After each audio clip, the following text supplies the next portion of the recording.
মানুষ টাকা খরচ করে জামা কাপড় কেনার জন্য, আর সবচেয়ে বেশি এনজয় করে জামা কাপড় ছাড়া। কইলো না মানে ওই কি কইলো, মানে কইলোটা কি ওই? মানুষ টাকা খরচ করে জামা কাপড় কেনার জন্য, আর সবচেয়ে বেশি এনজয় করে জামা কাপড় ছাড়া। কনিষ্ঠার আপু এই পর্যন্ত জামা কাপড় ছাড়া কয়জনের সাথে এনজয় করতেছো এটা কিন্তু অল্প জানতে পারি। ভিডিও করি না, ঘরে বসে থাকি, কত জনে কত কথা কয়, এইদিকে এরা ফল দেখায়া পাহাড় পর্বত করে নিচ্ছে জয়। আর দর্শক তোমরা কেন ভয় করতেছো? তোমাদের ভাই যতদিন তোমাদের সাথে রয়। আপনারা দেখলে বোঝা যায় আপনি উচ্চ শিক্ষিত। বর্তমানে শিক্ষার পরিস্থিতি বাইরে গেছে অনেকটাই, এই কারণে দর্শক বলে যাই যেরকম পড়তেছে সেরকম পাবেন।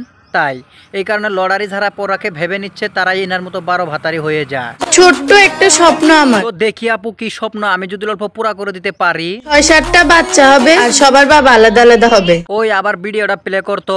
6-7টা বাচ্চা হবে, আর সবার বাবা আলাদা আলাদা হবে। হ্যাঁ, এইটাই হলো 12 ভাতারি। আর 12 ভাতারিদের এগুলা স্বপ্নই থাকে। তাও এর মধ্যে আমার অল্প কথা আছে।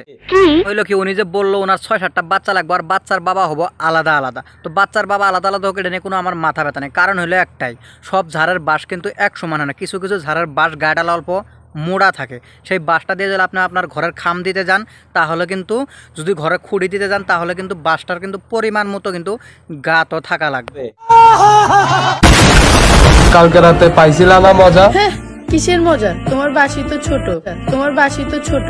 তো আপু শুনো, এই বাসটা যদি অর্ডার দিয়ে বানান গে তো হইতে পারে আর কিবা কইরে যদি বানান গে, তোর সব ছেলেরা কিন্তু জনি সিং এর মতো মোড়া মোড়াই বানাইতো। কারণ তোমাদের মতো আপুদেরকে বিগের মারার জন্য। কারণ তোমরা যে বলো ওইটা বাস শুডু, ওই বাস কি ও নিজে আবিষ্কার করছে নাকি? যদি আপু নিজে আবিষ্কার করতো তাহলে কিন্তু মোড়া আর নম্বা দেখে করতো তোমাদেরকে মারার জন্য।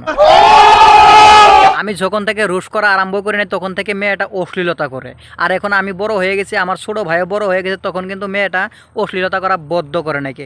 যেরকম নাকি এরা বাজারের সস্তা মাগুর মাছের মতো চর্বিওয়ালা। একটা কুত্তারা যখন কয়েকটা কুত্তা মিলে দাবড়ায়, তখন কিন্তু একটা কুত্তাটা কিন্তু জিবাবাই করে খানিক হাফায় কিন্তু সাইডে যায়। কারণ হলো এই মেয়েরা যে টিকটকে জিবাবাই করে ধাপাইতেছে, এটা কি ভাইরাল হওয়ার ধান্দা না অন্য কিছু? এদের বাপের মুখ ওদের পুরে মুখ কালা করে এদেরকে পড়াশোনা করাইতেছে, যাতে এরা ভবিষ্যতে উচ্চ শিক্ষিত হয়ে আসে, বাপের পাশে দাঁড়াইতে পারে। কারণ এটা না করে এরা গার্লফ্রেন্ডের হাতে কিস খায় কামড় খায়, এটা এসে সোশ্যাল মিডিয়াতে দেখাইতেছে। যেটা লেখছে এটা বাংলা না জানে, বাঙালি হয়ে আবার বাংলা না লেখে ইংলিশ লিখেছে। বাঙালি হয়ে বাংলা যদি না লিখতে পারো কেমন বাঙালি হইলা? আর যারা এটার বাংলা জানো এটা কমেন্ট বক্সে জানিয়ে দিও। এগুলা কি কইতেছেন আপনি? তোমাকে দেখলে আমার প্রেম না, চাবিড়ি বুকের ভিতর লেখা রাখছস, তাতে আমরা বুঝা গেছি তোর মনোভাবটা কি আর তুই কি করতে চাস। তুই যেটা করতে চাস সেটা হলো এইটা। আপু অন্তত আমি এগুলা দেখতে চাই না, আমাকে তুমি ব্লক মেরে দাও। আমি তোমাকে ব্লক করব না, আমি তোমাকে এটা দেখাবো। আপু কোনটা দেখাবা?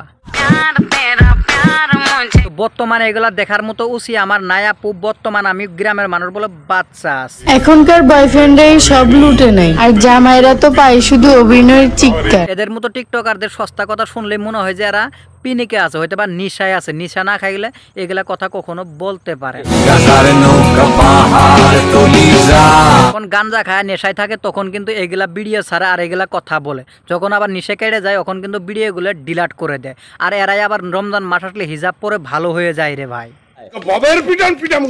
বললে যে পিডন খাইতে লাগে এটা কিন্তু আমি ভালো করে জানি, যার জন্য আর একটা নতুন চ্যানেল খুলছি, যার লিঙ্ক ডিসক্রিপশনে আছে, যাও যায় সাবস্ক্রাইব করে আসো। তো আজকের ভিডিও এই পর্যন্ত। ভিডিও কেমন লাগলো কমেন্ট করেন, ভালো লাগলে লাইক করেন, পেজ হলে ফলো করেন, আর ইউটিউব চ্যানেলে অবশ্যই সাবস্ক্রাইব করেই যাবেন।